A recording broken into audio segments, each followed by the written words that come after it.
Kabilib-bilib ang talento ng lalaking ito dahil nakagawa siya ng isang speedboat na hugis UFO. Ito ay gawa lamang sa ritaso ng bakal at hinulma na fiber. At kung paano niya ito nagawa, ito at inyong panoorin.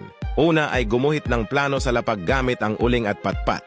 Pangalawa ay gumawa ng hulmahan na gawa sa buhangin.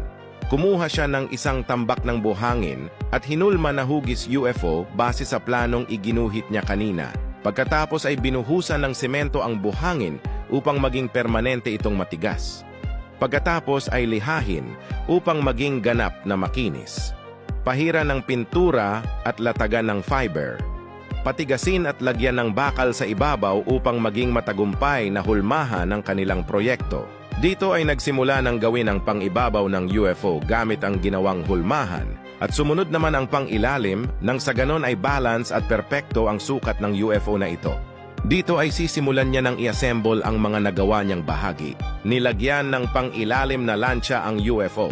Tabasan ito sa naaayon na hugis, latagan ng fiber at maging ganap na matigas. I-mount ang jet engine sa naayon na pwesto. Gamitan ng bakal at tornilyo at muling latagan ng fiber.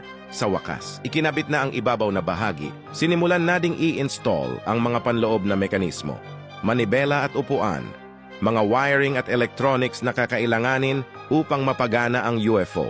At bibilib kayo sa pintuan nito dahil ito ay pinapagana ng isang wireless remote control at binubuksan ng sariling mekanismo.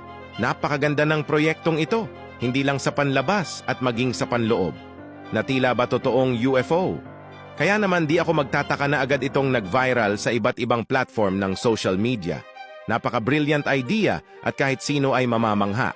At kung ako ang tatanungin ay bibigyan ko siya ng 10 out of 10 na score. Kung ikaw ang tatanungin, ilan ang score na ibibigay mo? Please comment down below.